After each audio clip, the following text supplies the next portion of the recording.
माननीय मुख्यमंत्री ममता जी,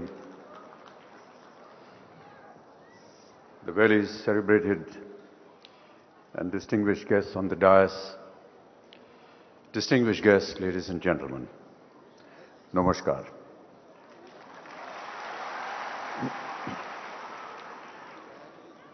অনেক পুরনো কথা মনে পড়ে যায়।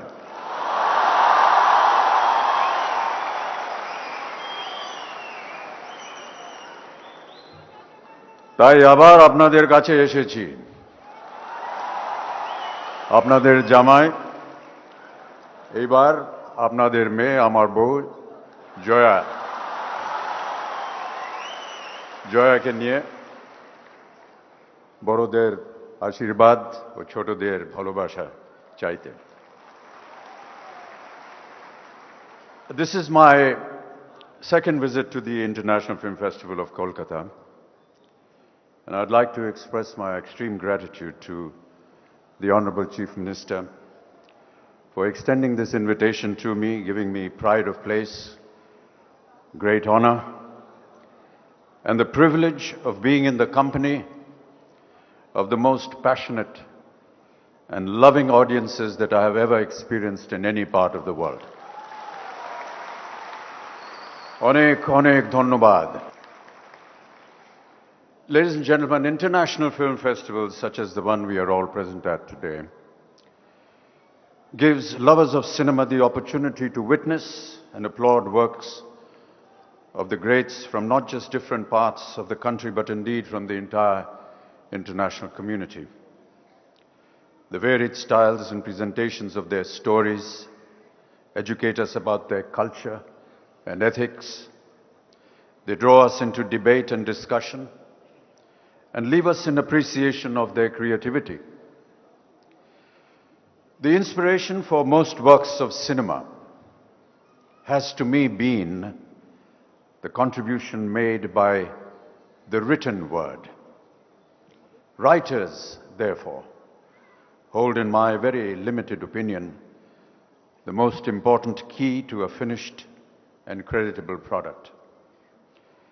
It can be said without doubt that the written word and the lyrical quality of the language of Bengal has always found recognition the world over. Bengali literature, Banglar Shohitya, its poetry, Banglar Kobita, shobaike mugdho kore deয়, has mesmerized all that have been exposed to it. Dwijendra Lal Ray's popular song, glorifying the land, may be known to many. ধনধান্যে পুষ্পে ভরা আমাদের এই বসুন্ধরা, তাহার মাঝে আছে যে এক সকল দেশের সেরা, ও সে স্বপ্ন দিয়ে তৈরি, সে যে স্মৃতি দিয়ে ঘেরা। এমন দেশটি কোথাও খুঁজে পাবে না কো তুমি, সকল দেশের রানী সেজে আমার জন্মভূমি।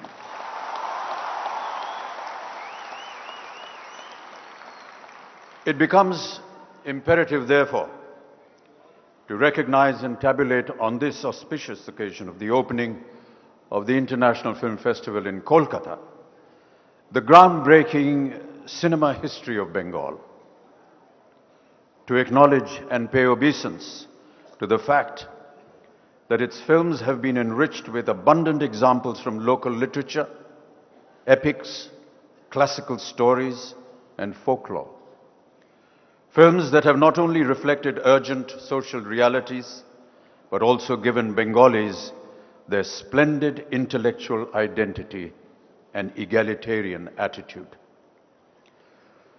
Ladies and gentlemen, the first silent Bengali film, released in March 1917, in a temporary tent here in the Kolkata Maidan, was Satyavadi Raja Harishchand, a black and white feature film based on Hindu mythology and directed by Rustamji Dhotiwala. The film is also credited as the earliest remake in Indian cinema, as it was a recreation of the first Indian feature film, Raja Harishchand, which was made by Dada Saheb Phalke in 1913. Throughout the silent film era, there are many examples of plots based on well-loved mythological tales as well as traditional fiction. You had Rustam Dhotibala once again dipping into the epics to make Mahabharat in 1920, and Jyotish Bandyopadhyay making Vishnu Avatar and Dhruvo that same year, followed by Nala Damayanti in collaboration with the Italian director Eugenio di Ligioro. In 1921, Bankim Chand Chatterjee's Krishna Kanter Will, mounted in 1927, and Durgesh Nandini and Kapal Kundala, filmed in 1929, were also pioneering movies of that early period. A perusal of the silent films during the 1920s reveals a variety of subjects based either on the classics or the writings of the big three of Bengali literature, Rabindranath Tagore, Sharat Chand Chatterjee, and Bankim Chand Chatterjee.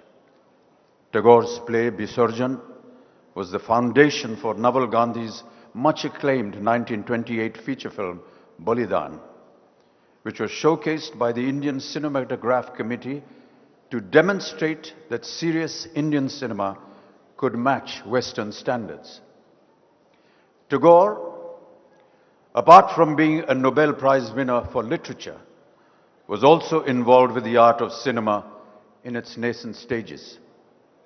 He is reputed to have written the intertitles of Madhu Bose's 1928 film Giribala, and is also credited with attempting to direct the early Bengali talkie Notir Puja, made in 1932, based on his own dance drama. Devdas is a classic example of how Sharad Babu's protagonist has fascinated filmmakers not only in Bengal but all over India. Devodash, a novella published in 1917, had a silent version in Bengali made in 1928, directed by Naresh Chandra Mitra and starring Pani Burma.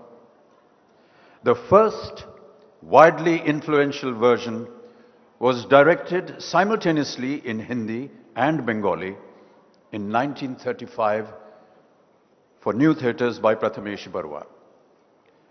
Barua cast himself in the lead for the Bengali version, and the legendary playback singing star K.L. Sehgal starred in the extremely popular Hindi version.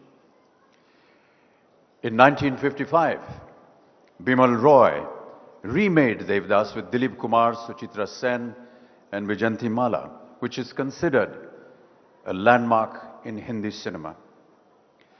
Devdas has also been made in Telugu in 1953 and 1974, and in Malayalam in 1989. It has two more Bengali versions directed by Dilip Roy in 1979 and Shakti Samanta in 2002. That same year, Sanjay Leela Bhansali also mounted his opulent version of the film with Shah Rukh Khan, who is present here today, and Aishwarya Rai and Madhuri Dixit. Here then, ladies and gentlemen, is a single example of how a fascinating story of unrequited love emerging from Bengal has fired the imagination time and again of an entire nation. Sharat Chandra Chatterjee was indeed the creator of many novels that inspired filmmakers through the years. The author had a strong affinity with the oppression of women in Bengali society, and his natural empathy found a fresh voice in cinema. Majli Didi, made in 1967 by Rishikesh Mukherjee, and Swami, made in 1977 by Basu Chatterjee, are good and credible examples. Choti Bahu, made in 71, is based on his novel Bindur Chele and dwells upon the plight of surrogate motherhood. His classic novel Datta, that focuses on the growing attachment between an affluent Brahmo woman and a penniless but brilliant young man, a Hindu, was adapted into a Bengali film in 1976.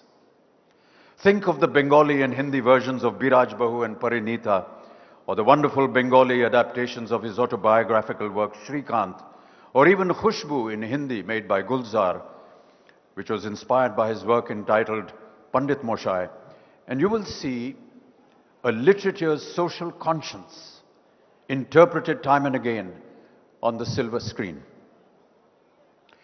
The talkies gave film based on literature a whole new dimension. Dialogue now brought the stories alive for the audience, and the use of song and music heightened the emotional quotient. Throughout the 30s and the 40s, films largely kept to the adaptations of mythological stories or novels by Tagore and Sharat Babu. But blowing through the screen was also a newborn nationalistic fervor, mirrored in films like Ananda, based on Bankim Chatterjee's immortal novel. This period also witnessed many established writers coming into contact with cinema. In 1929, two journals made their appearance in Bengal dealing exclusively with cinema. One was the Bengali Bioscope, edited by the writer Shailajananda Mukherjee, and the other was Filmland, edited by Chittaranjan Ghosh. Their contributors, surprisingly, included a number of renowned literary figures of the day. Literary periodicals like Bharati and Prabhashi would carry film reviews and general discussions of cinema from time to time. Nach Ghar, a journal devoted to the performing arts, would be quite regular in publishing essays on cinema through writers who were voicing a general concern about film, its social role, moral and aesthetic standards, and patriotic allegiance. A large number of the writers who came from Kallol and Kalikalam group, and these were very aesthetic, almost elitist literary groups of Bengal, were also now directly engaging with the industry. A host of them went on to make careers in films, some joining the industry mainly as actors. It was only natural that more writers would take up cinema for discussion and would, more often than not, touch upon the connection that cinema had or ought to have with literature. The Bandopadhyay trilogy or trinity, Tarashankar, Vibhuti Bhushan and Manik, broke out into a new era of realistic writing style. Vibhuti Bhushan and Manik had long-standing influence on two of the most brilliant directors from Bengal, Satyajit Ray and Ritwik Ghatak respectively. The Apu trilogy is as much a tribute to Ray as to Vibhuti Bhushan Banerjee, and Jalsaghar to the filmmaker as much as to Tarashankar. In fact, a large bulk of Ray's films were adaptations from literature, be it Tagore for Teen Kanya, Charulata and Ghore Baire, his own grandfather's unforgettable Gopi Gayan Baga Bayan, or more contemporary works like Mahanagar, based on Narendra Mitra's novel, or Araner Din Ratri and Pratidwandi by Sunil Gangopadhyay. Mrinal Sen's early Hindi film, Bhuvan Shom, in which I had the opportunity to do a voiceover, was based on a short story by Bonapul. Tapan Sinha, another celebrated Bengali filmmaker, was often inspired by literature. His Kshujita Pashan, Kabuliwala and Palatak are magnificent cinematic interpretation of Tagore's short stories. One of India's, and this is quite remarkable, ladies and gentlemen, one of India's early women directors was also from Bengal. Manju De directed and acted in Abhishapta Chambal, based on my father-in-law and Jaya's father, Tarun Kumar Bhaduri's celebrated novel. Even commercially popular cinema directors often turn to contemporary writers for inspiration. Ajay Kar's Shoptapadi, starring Bengal's iconic stars Uttam Kumar and Suchitra Sen, was based on Tarashankar Bandopadhyay's novel. His Shat Pake Bandha, again based on Ashutosh Mukhopadhyay's popular fiction, won for Suchitra Sen the Best Actress Award at the Moscow Film Festival and was made into Kora Kagaz in Hindi many years later. Harishadhan Dashgupta's Eki Yange Eto Roop took its plot from Achintya Kumar Sengupta's much admired and stylish novella and was feted at the Edinburgh Film Festival. During this period, several movies were cinematic versions of some of Bengal's most popular novels and short stories. One glowing example that made motion picture history would have to be Bimal Mitra's ageless book, Saheb BBR Ghulam, that was initially filmed in Bengali, directed by Karthik Chattopadhyay, before becoming perhaps one of the legendary director Guru Dutt's best remembered roles opposite Meena Kumari playing Choti Bahu in the Hindi version, a film considered a classic in movie making even today. However, for a period of time in the 80s and the 90s, Bengali cinema underwent a change to meet the vagaries of the box office. And this can be directly related to its severance of all links with popular traditions, particularly with literature. That period soon passed by the emergence of Ritu Parno Ghosh, whom we sadly and suddenly lost this year at a very young age.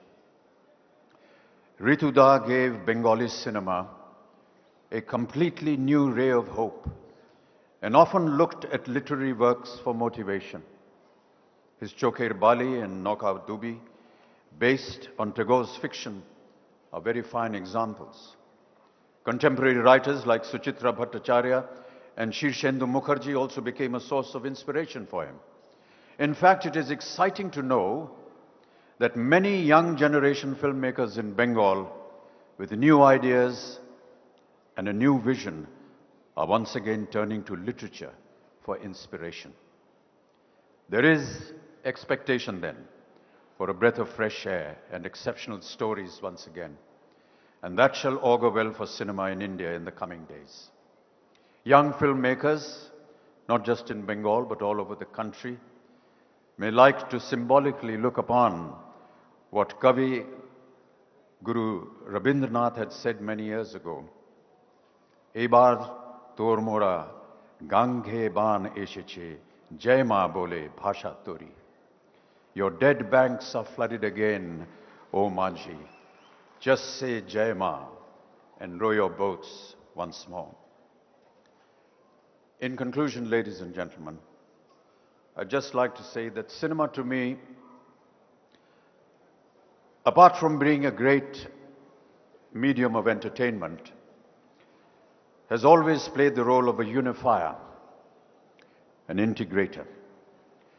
When we sit inside a darkened hall to see a film, we never ask the caste, the creed, the color, or the religion of the person sitting next to us. Yet we enjoy the same film. We laugh at the same jokes.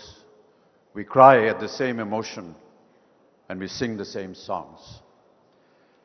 There are very few institutions left in this fast disintegrating world that can boast of such an integration and such an atmosphere.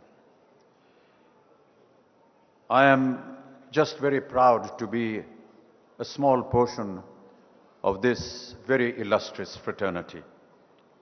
May the medium of cinema perpetually grow and may it continue to bring people together with love, respect, and great understanding, to unite, hold hands, and integrate in friendship and peace for the greater good of humanity.